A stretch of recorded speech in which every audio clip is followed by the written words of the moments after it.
السلام علیکم ورحمۃ اللہ وبرکاتہ۔ الحمد للہ رب العالمین والصلاة والسلام علی رسولہ الامین وعلی آلہ وصحبہ اجمعین ومن تبعہم بإحسان الی یوم الدین، اما بعد فاعوذ باللہ من الشیطان الرجیم، بسم اللہ الرحمن الرحیم۔ اذ یغشیکم النعاس امنة منہ وینزل علیکم من السماء ماء لیطہرکم بہ ویذہب عنکم رجز الشیطان ولیربط علی قلوبکم ویثبت بہ الاقدام۔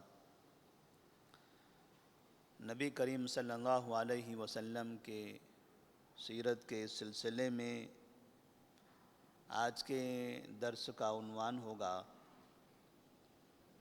جنگ بدر سے پہلے جنگ کی تیاری۔ اس سے پہلے کے درس میں جنگ بدر کا نتیجہ اور جنگ بدر کی کارروائی اختصار کے ساتھ اس کا ذکر کر دیا گیا تھا۔ نبی کریم صلی اللہ علیہ وسلم جب بدر کے مقام پر پہنچے ہیں تو وہاں کون کون سے واقعات پیش آئے تھے، وہ واقعات تفصیلی طور پر بیان کیے جا رہے ہیں۔ آپ صلی اللہ علیہ وسلم تقریباً رمضان کی 8 یا 12 تاریخ کو مدینہ منورہ سے نکلے تھے اور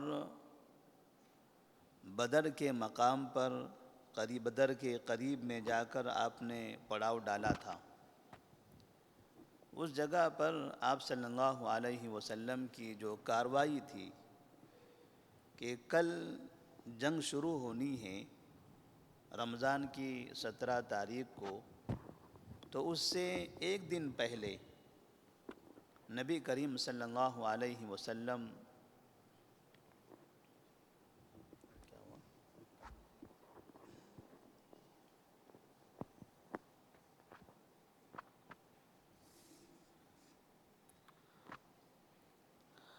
رمضان کی 17 تاریخ سے ایک دن پہلے آپ صلی اللہ علیہ وسلم نے جنگ کے میدان کا جائزہ لینا چاہا کہ جگہ کیسی ہے اور کون سی جگہ پر قیام کرنا یہ مناسب ہے۔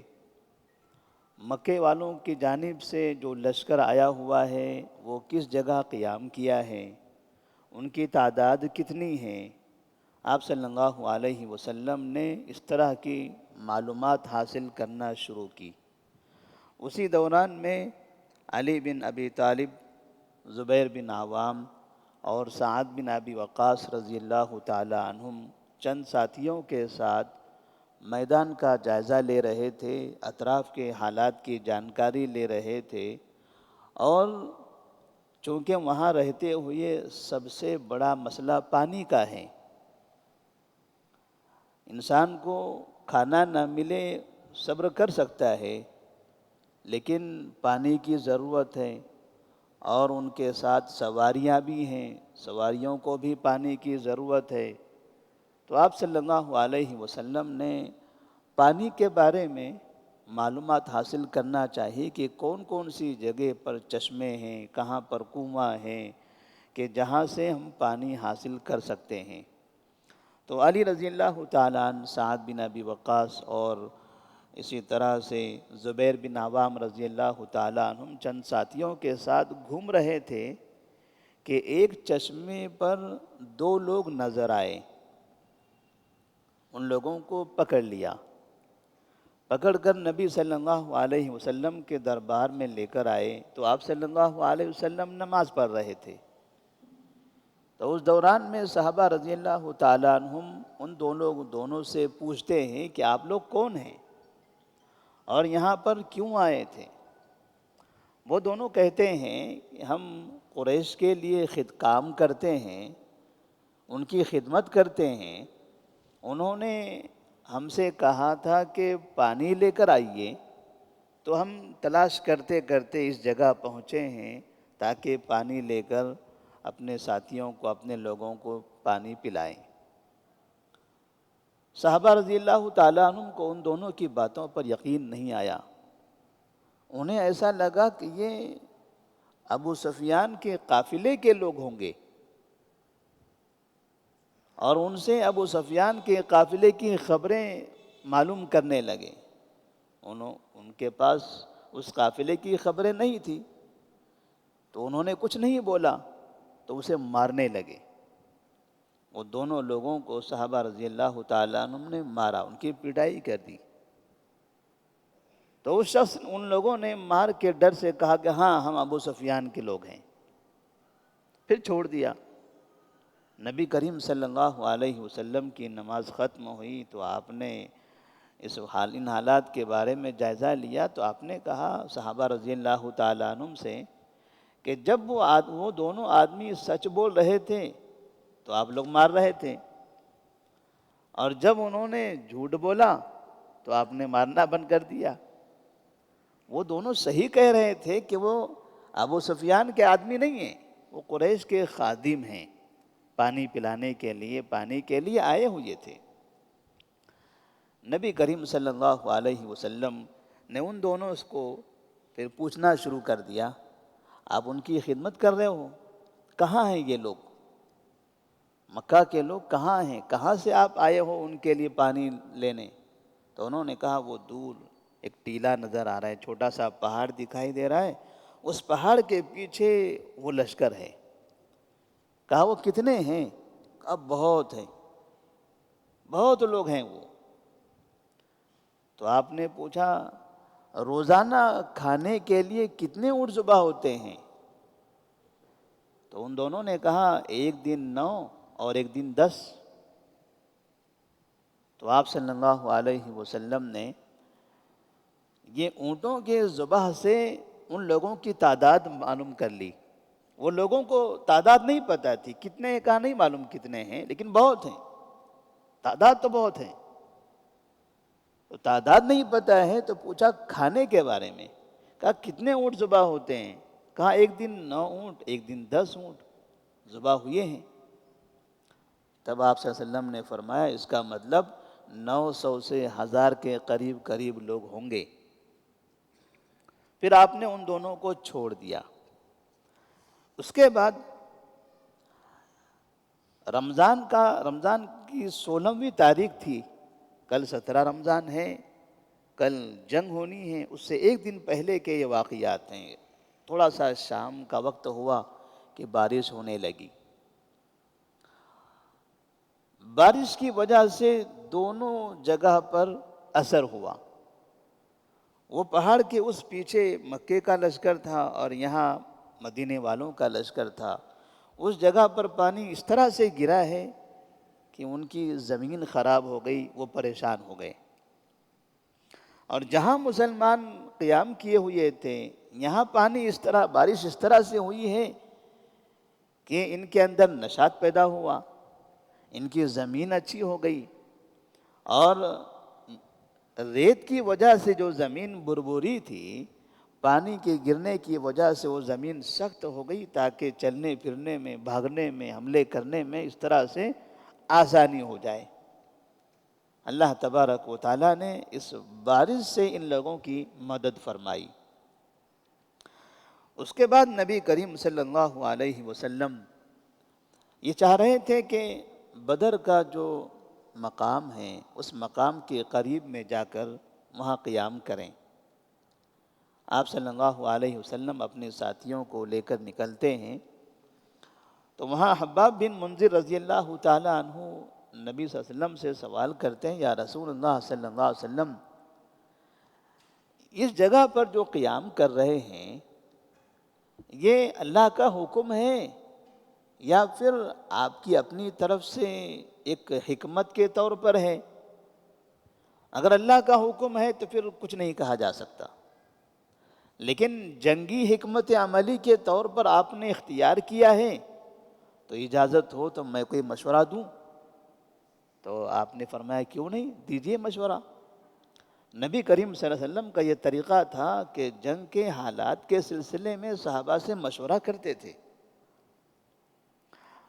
آپ حاکم ہیں، آپ قائد ہیں، آپ اللہ کے نبی ہیں، ایک بڑا مقام ہے آپ کا، لیکن اس کے باوجود بھی آپ اپنے رعایا سے اپنے جو قریبی افراد ہیں ان کو اپنا مشیر خاص بناتے تھے، اور جن کے پاس بھی کوئی حکمت ہوتی، کوئی مشورہ ہوتا، کوئی رائے ہوتی تو آپ اسے قبول کر لیتے تھے، سنتے تھے، اور اس کی وجہ سے صحابہ کے اندر بھی ہمت پیدا ہوتی ہے۔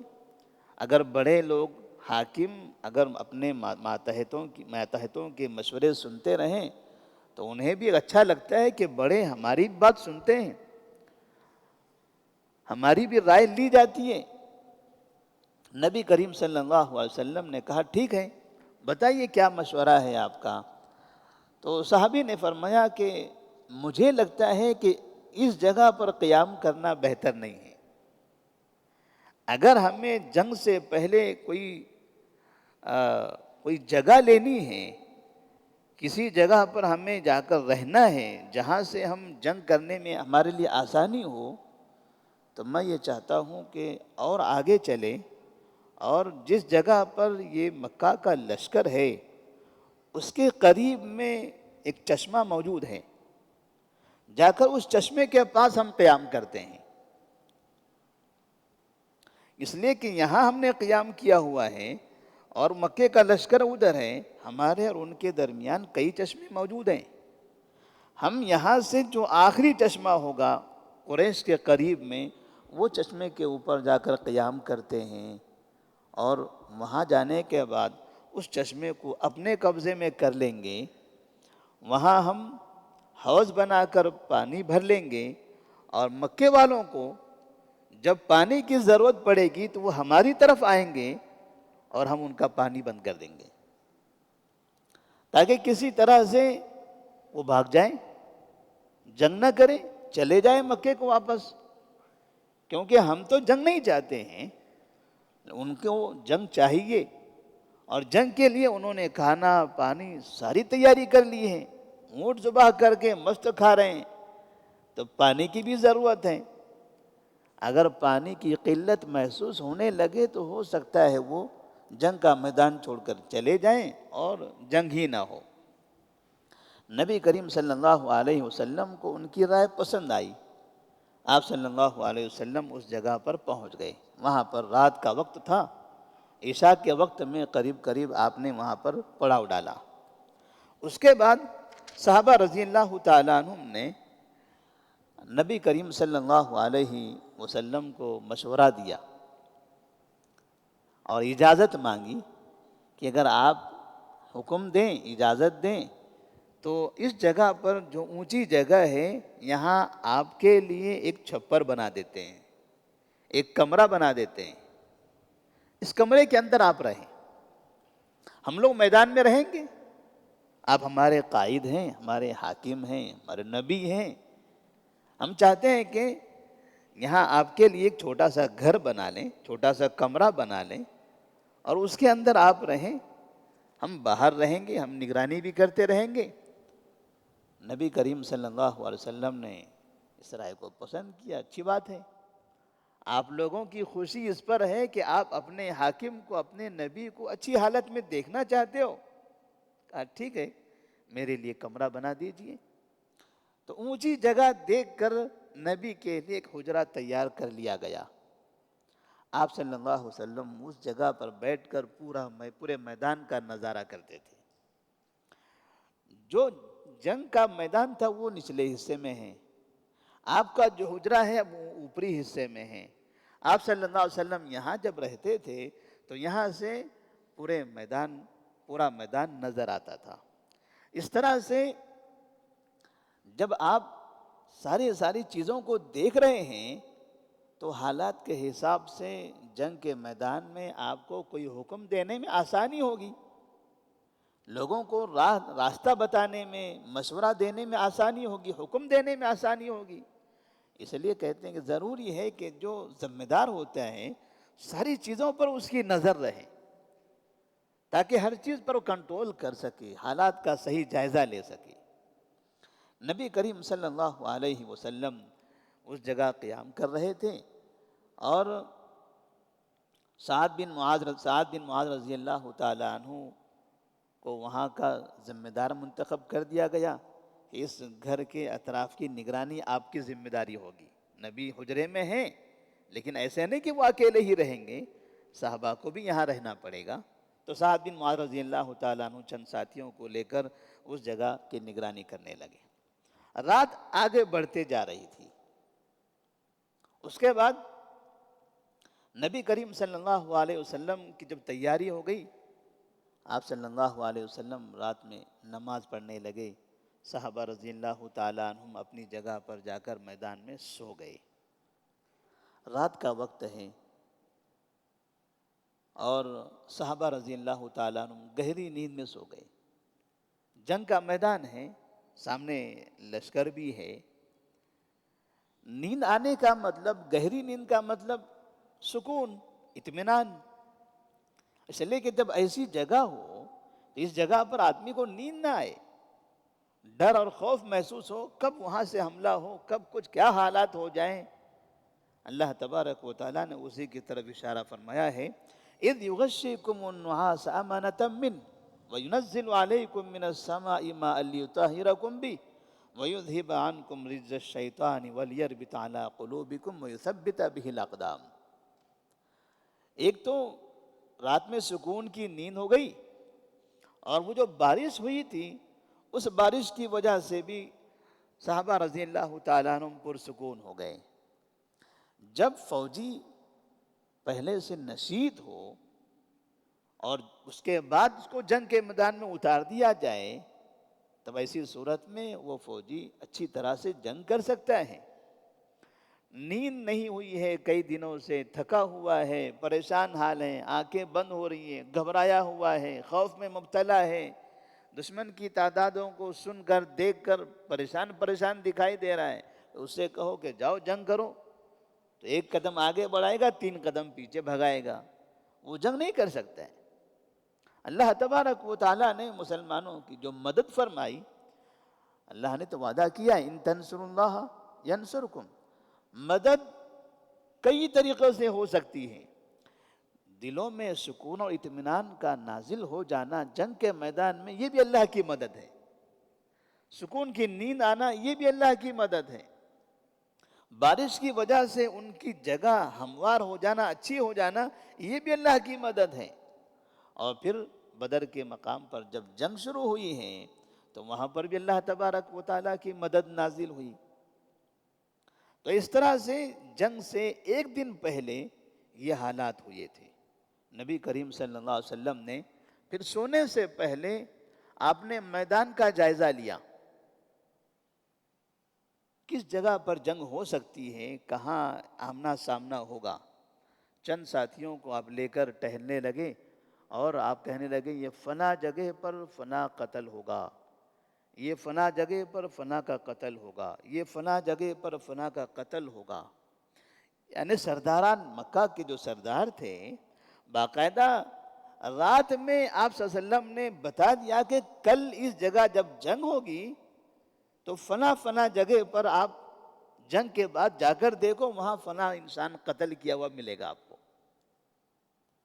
اللہ تبارک و تعالیٰ نے آپ کو اس بات کی خبر دے دی کہ فلاں فلاں لوگوں کا کل قتل ہونے والا ہے۔ یہ جو پیشین گوئی تھی نبی کریم صلی اللہ علیہ وسلم کی، اور یہ جو آپ نے کل کی خبر بتائی صحابہ رضی اللہ تعالیٰ عنہ کو، تو اس کی وجہ سے صحابہ رضی اللہ تعالیٰ عنہ کے اندر اور ہمت جاگ گئی۔ ایک تو یہ حالات اچھے بنے، اور پھر کل یہ بڑے بڑے سرداروں کا قتل ہونے کی خبر سننا اس بات کی علامت تھی کہ صحابہ کو یقین ہو گیا تھا کہ کل جیت ہماری ہونے والی ہے، اور بڑے بڑے سردار مارے جائیں گے، اللہ تبارک و تعالی ہماری مدد فرمائے گا۔ جب انسان کو جیت کا راستہ دکھائی دیتا ہے تو پھر انسان اور آگے بڑھنے کی کوشش کرتا ہے، اور ہمت کرتا ہے، اور طاقت کا استعمال کرتا ہے، اور اطمینان کے ساتھ آگے بڑھتا ہے۔ نتیجہ ایسا ہی ہوا کہ دوسرے دن صحابہ رضی اللہ تعالیٰ عنہ جب جنگ کے میدان میں اترے ہیں تو تمام کے تمام مطمئن تھے، اور ان کے پاس جرات، ہمت، وہ طاقت، وہ قدرت تھی کہ اب وہ برابر مقابلہ کر سکیں۔ اس طرح سے نبی کریم صلی اللہ علیہ وسلم نے جنگ سے پہلے جو حکمت عملی تیار کی ہے، یہ ایک درس ہے دنیا والوں کو۔ کوئی یہ نہ سمجھے کہ میں مسلمان ہوں، میں نے ایمان قبول کیا ہے اور فلاں دشمن مجھے مارنا چاہتا ہے، مجھے تکلیف دینا چاہتا ہے، میں مسجد میں بیٹھ کر سجدہ کر کے دعا کروں، اوپر سے پتھر آ کے اس کو مار دے گا۔